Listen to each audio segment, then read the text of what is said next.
Протестираа, како што велат за леп, а добија откази. 27 вработени во комунална хигиена се отпуштени од работа, а за тоа дознале синоќа, доаѓајќи во трета смена, кога го виделе листот на огласната табла со нивните имиња. Се работи за лица кои имаат повеќе децениски стаж во предпријатието, а биле распоредени на работни места од метачи преку магационери до возачи и главни на блок.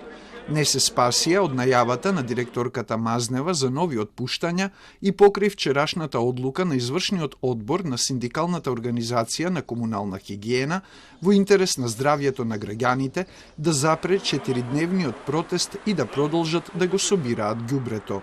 Театар на граѓаните прекинавме со револтот, да го чистиме сметот, оти времето е многу топло, да не се шири некоја зараза, успротивно добивме откасни решења.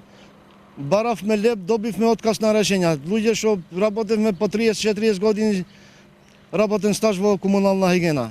Најновите откази во јавното предпријатие се дополнување на веќе отпуштените десетина вработени на неопределено време, меѓу кои е и синдикалниот лидер и 27 примени со договор преку Агенцијата за привремени вработувања. Меѓу последните кои добија отказ, само за едно лице претходно била спроведена дисциплинска постапка, а останатите се отпуштени затоа што протестираа, барајќи повисока плата, К15, бенефициран стаж и враќање на избрканите колеги, вели Билјал. Тој се жали дека членовите на синдикатот се изложени на уцени од директорката со бркање од работа, доколку делуваат за остварување на барањата. Затоа синоќа не се одржа состанокот на синдикалната организација на комунална хигиена. За новите откази ја побаравме директорката Мазнева, но таа остана недостапна на нашите повици, а од Суткос велат дека за тие што се отпуштени ќе следува соодветна правна помош и ќе бидат искористени сите законски можности за нивна заштита.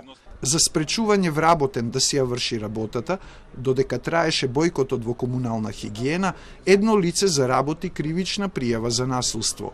А можно е да има и други кривични пријави, кажа министерот за внатрешни работи.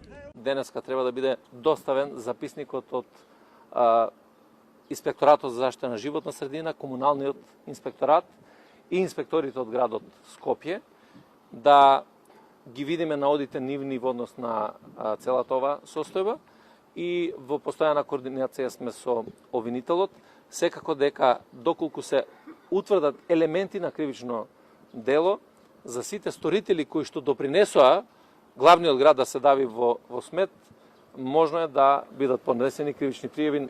Според Спасовски, треба да одговараат и тие вработени во комунална хигиена, за кои ќе се потврди дека со години земале плата, а не доаѓале на работа, како што кажа Мазнева. Иако акцијата за собирање на смет започна здружено меѓу општините и комунална хигиена во неделата навечер, делови од градот се очекува дури денеска да бидат исчистени.